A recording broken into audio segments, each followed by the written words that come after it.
Bonjour ou bonsoir, bienvenue sur TV5 Monde et dans le magazine de l'art de vivre Nec Plus Ultra. Semaine après semaine, nous avons pris l'habitude de tenter de vous faire rêver avec les merveilles de savoir-faire. Et d'après vos courriers, ça a l'air de vous plaire. Voici le sommaire de cette nouvelle émission. Le spot beauté le plus en vue de Marseille. Une tradition littéraire à la française, le salon. De la liberté et de l'opulence pour des collections au summum de l'élégance. Le lieu mythique des amateurs de livres parisiens. À nouveau, je vous emmène à Marseille, capitale de la culture, pour encore quelques semaines. Je vous souhaite d'avoir le plaisir et la chance d'aller y visiter ces expositions et ces beaux musées. Après, épuisé mais heureux, un bon spa, qu'en dites-vous? Nous avons testé le dernier né créé par une grande marque cosmétique dans le Palace Intercontinental. C'est dans les crèmes magistrales de l'hôtel Intercontinental que le spa Clarins a trouvé son décor idéal. 1000 mètres carrés de sérénité dans un cadre inspiré des bassins et des lavoirs provençaux, dédiés au sempiternel culte du beau. À fleur de peau ou bercé par l'eau, tout est réuni pour vous tirer vers le haut. Cet hôtel, c'est une destination en lui-même, parce que déjà le bâtiment est emblématique, magnifique. Il y a un spa Clarins qui est magnifique aussi. Et en plus, on a un chef étoilé, Lionel Lévy. Donc en plus, on y mange très bien. Donc il y a plein de raisons de quitter cet hôtel pour aller visiter Marseille. Mais en même temps, il y a plein de raisons aussi pour rester tout un week-end à l'intérieur.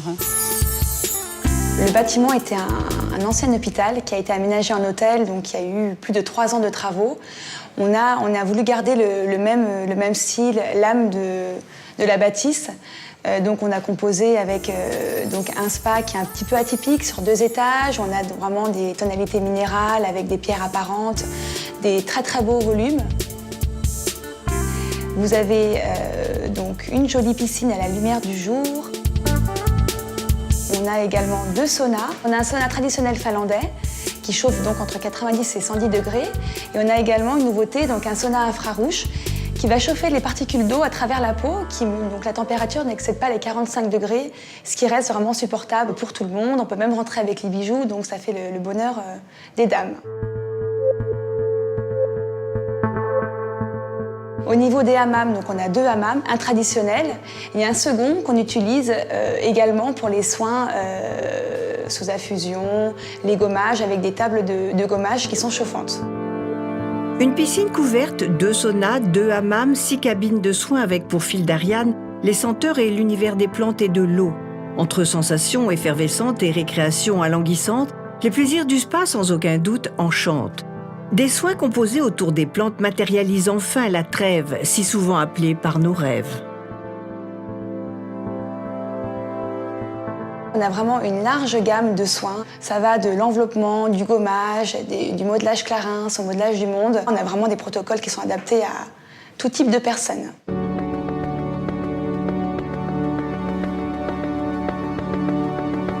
On a le plaisir donc de proposer le soin signature Marseille en Provence. Donc c'est un gommage donc à la lavande, suivi d'un massage avec des pochons de lavande également, avec donc des huiles essentielles. L'huile essentielle de lavande est connue pour ses propriétés relaxantes. Ça prépare bien la peau pour toute saison, avant d'aller au soleil, quand on rentre de vacances. C'est vrai que c'est vraiment un soin complet. Des plantes, de l'eau, une nature accueillante et un spa, c'est la combinaison gagnante. On a une magnifique salle de sport, qui est une salle de sport équipée avec du matériel Technogym. On a également une coach sportive qui est également coach olympique, championne de taekwondo. On inspire. Et là, on va fléchir les genoux et on va toucher ici les chevilles. Je donne aussi des cours de body art, qui est un concept venu d'Allemagne, enfin de Suisse allemande, qui regroupe un peu des mouvements de yoga, de fitness, de danse et d'arts martiaux. Donc en fait, on va dire que c'est un mix de tout en musique. Et oui, après l'effort, encore du Et sport. on passe au mambo, donc côté. Toujours sur la Je fais aussi de la Zumba. Bon, c'est un statut un petit peu particulier parce que c'est Zumba Fitness, normalement. Donc effectivement, on utilise des pas de danse latino sur un rythme assez soutenu. Du coup, on appelle ça de la Zumba Fitness, mais bon, c'est du fitness sans vraiment l'être, puisqu'on se fait quand même beaucoup plaisir, on danse et puis on se rend pas trop compte du temps qui passe. On est vraiment sur du sur-mesure, c'est pas la salle de sport qui va être vraiment où on reçoit 50 personnes en même temps, on est vraiment sur du personnalisé et vraiment on s'occupe du client, on est aux petits soins pour les clients. C'est très bon ça pour les cuisses, les fessiers, les mollets. Dans ce cadre enchanteur qui donne des ailes pour s'entraîner à la montée des marches, rien de tel. Je suppose qu'au décor, vous aviez compris que nous étions en pleine saison littéraire. Je vous invite donc dans le très chic et très prisé salon littéraire d'Anaïs Sassy qui reçoit Bernard Werber et Frédéric Vitou. Rencontre.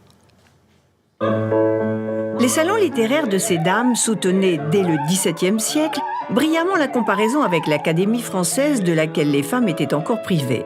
Ces salons, où l'on s'entretenait des belles choses en général, exercèrent une influence considérable sur les mœurs et la littérature. Au XXIe siècle, un lieu d'échange éclectique perpétue l'art de la causerie. C'est le salon d'Anaïs Sassy.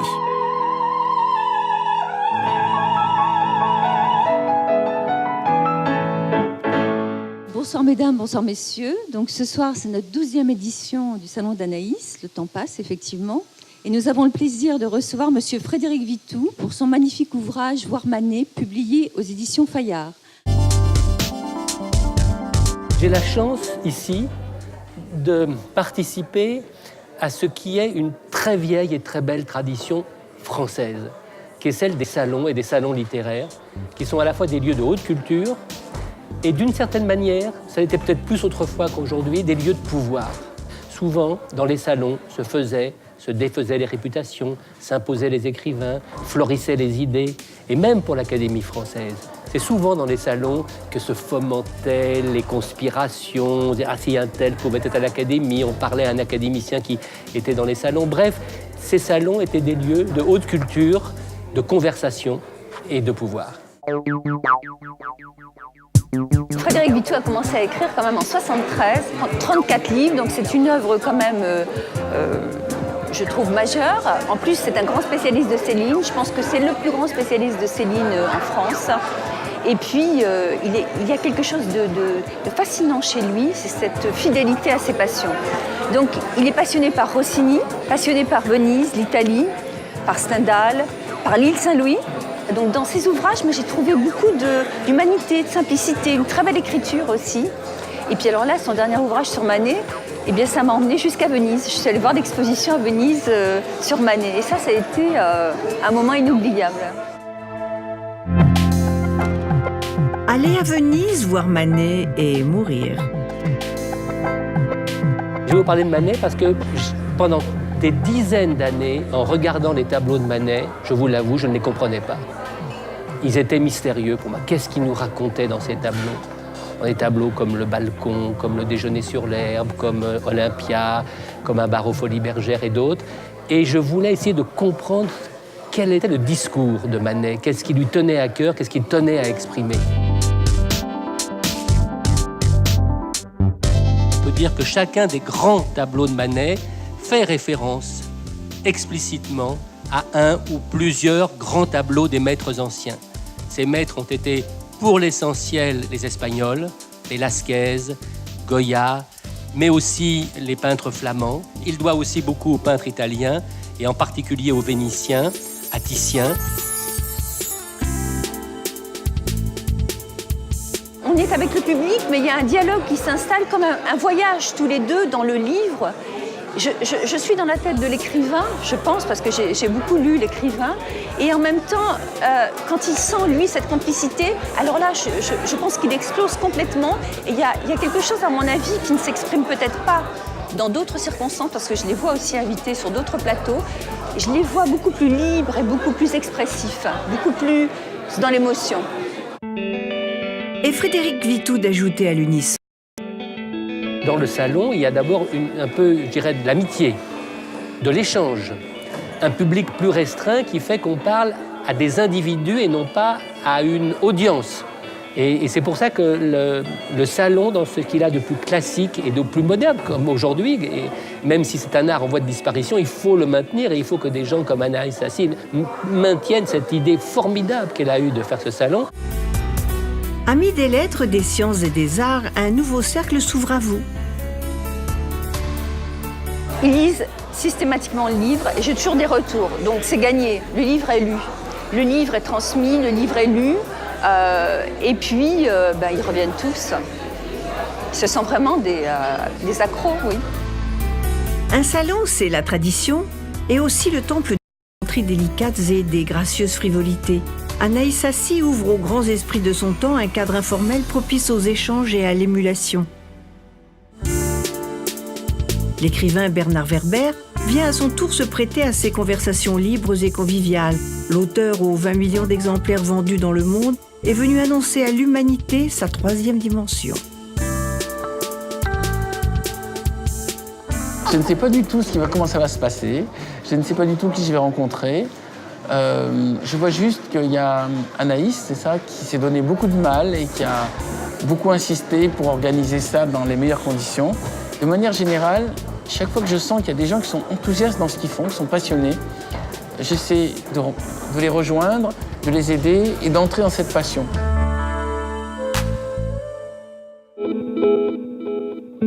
La qualité première des salonnières, parce qu'on les appelait les salonnières, c'est la générosité. C'est l'envie de donner, l'envie de faire se rencontrer les gens et l'envie d'aider, l'envie de... Voilà, qu'il y ait quelque chose qui se passe, vraiment les rencontres, oui, je pense que souvent, elles tendaient la main à beaucoup de monde, hein, les salonnières. Garçonnière pour les garçons, salonnière pour les filles. Les femmes élèvent le niveau. Quand j'écris, c'est des images dans ma tête. Au moment où je fais venir l'histoire, c'est des images. Et au moment où j'écris, c'est de la musique.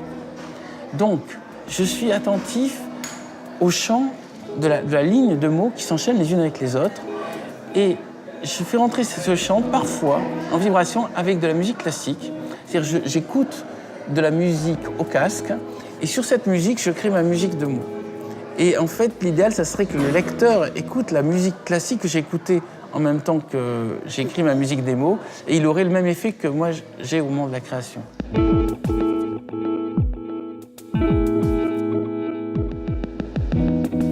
Dans un monde, quand même, où on perçoit qu'il y a beaucoup de dangers, ce qui nous permettra de nous en tirer, c'est ça, c'est-à-dire le dialogue, la culture, la découverte des autres qui ne sont pas exactement comme nous, et la curiosité.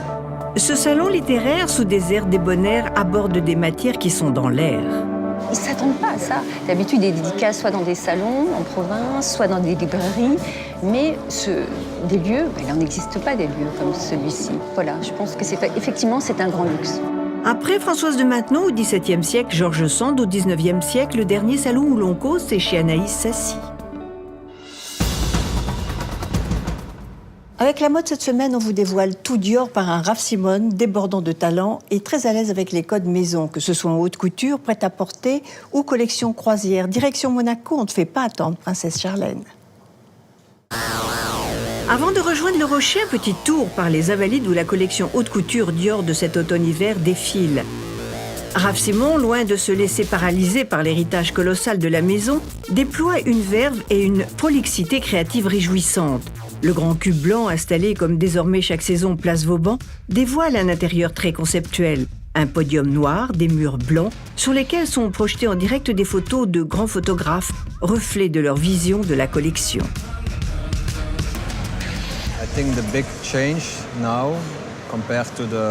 Le grand changement qu'il y a dans cette collection, c'est qu'au départ, j'ai pensé aux femmes en priorité plutôt qu'aux vêtements.